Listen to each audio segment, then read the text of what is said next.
আলোর আড়ালে লুকিয়ে থাকা অন্ধকার রাত, চারিদিকে নিস্তব্ধতা আর সেই পরিচিত শব্দ। কেউ যেন আসছে, ঠিক যেমন আরও অনেক আসিয়ার জীবন থমকে গিয়েছিল এই নখের পর নখে। এমন ভয়ানক গল্প তো অনেক শুনেছেন, কিন্তু এর শেষ কোথায়?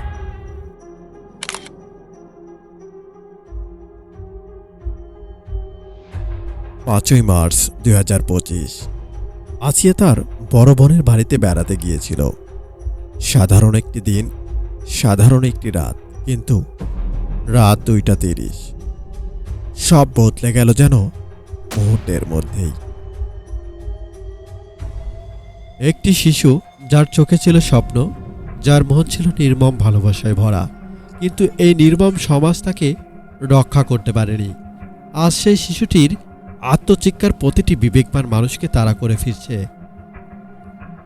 5ই মার্চ মাগুরায় নিজের আপনজনের বাড়িতে বেড়াতে গিয়েছিল ছোট্ট আসিয়া, কিন্তু সে জানত না এই সফরই হবে তার জীবনের শেষ যাত্রা। অন্ধকারে ওত পেতে থাকা এই দানব তাকে নির্মমতার শিকার বানায়। অসহ্য যন্ত্রণা আর নিদারুণ কষ্টের মাঝে ধীরে ধীরে নিঃশেষ হয়ে যায়। 13ই মার্চ ঢাকায় সিএমএইচে সে পৃথিবীর মায়া ত্যাগ করেন।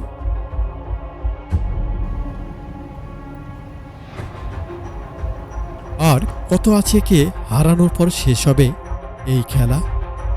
কবে শেষ হবে এই অদৃশ্য শক্তি, যে শক্তির বলে বারবার এমনও হাজারো আসিয়ার জীবনকে শেষ করেও তারা ঘুরে বেড়ায় আমাদের সমাজে?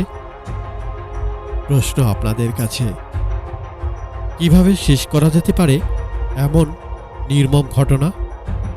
অবশ্যই কমেন্ট করতে ভুলবেন না।